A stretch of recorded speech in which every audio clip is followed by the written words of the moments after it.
Ito mga idol ang project ko ngayon. Gagayahin natin yung mga nasa show.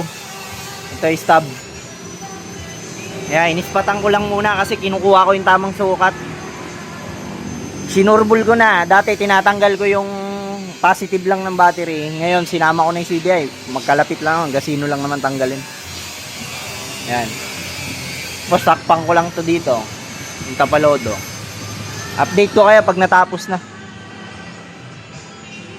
Sige idol. Salamat.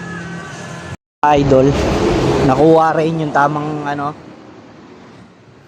Ang hirap kasi kailangan mo talagang sukat, tansyahin talaga. Nakailang ispat ako paulit-ulit.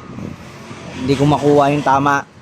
Kailangan kasi hindi rin siya tumatama rito, hindi tumatama, hindi nagkakatama, kaya may mga spacer pa ako nilagay. Yan na siya.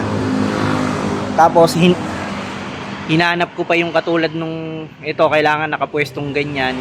Yung iba kasi nakaganyan eh. Titingnan nyo sa ibang show, nakaganon siya. Parang nakalabas siya, nakaganyan. Ako, pinantay ko pa rin sa chassis. Ayan. Yan. Yan. Yung iba kasi nakalabas masyado. Binili na, ang tagal na yan. Binili ko kaso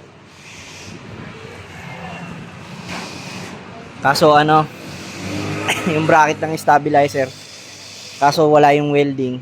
Ang dami ko in-adjust, pati yung wire hinihila ko pa kasi dito nakalagay yung wire nan. Pag sa barako, ang hirap, nasayad. Ngayon hinila ko pa yon, hinila ko rin dito.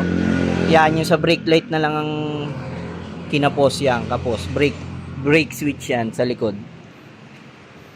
Yan, tapos ikakabit ko na lang mamaya, ikakabit na natin.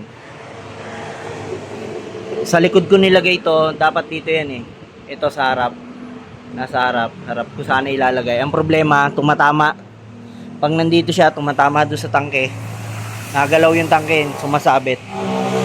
Kailangan pre-play na yun hindi pwedeng hindi kasi control mo yan sa manibela. Okay mga idol, kakabit ko muna.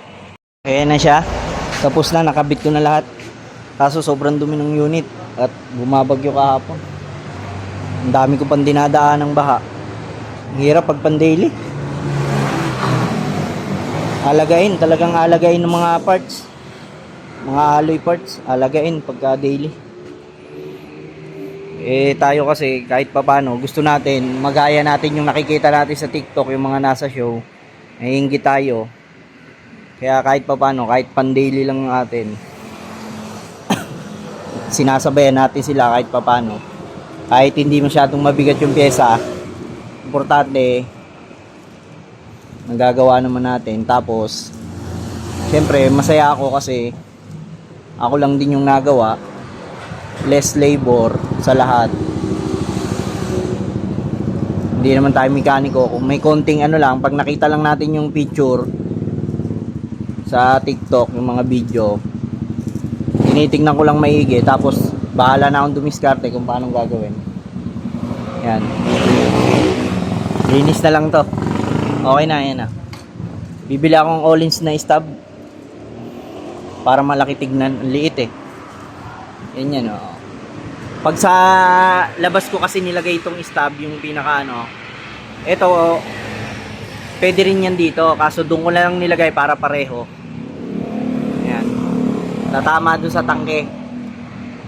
Natama sa tangke pagka nasa labas. Hindi katulad sa TMX, yung mga fitment ng TMX nakita ko ang ganda Tsaka kitang-kita yung play. Kitang-kita parang nandito yung tangke nun Kaya ito tago pag nagpe-play tago. Doon kitang-kita yung pagkaka-play. Tapos maghahanap pa ako ng mga stainless na bolts. Tapos ito maikli. Wineldingan ko kasi yan para humaba. Maghahanap pa ako ng stainless. Tapos mahaba. Kaya tinabihan ko lang muna niya yung insulator tapos tape. Sige mga idol, salamat.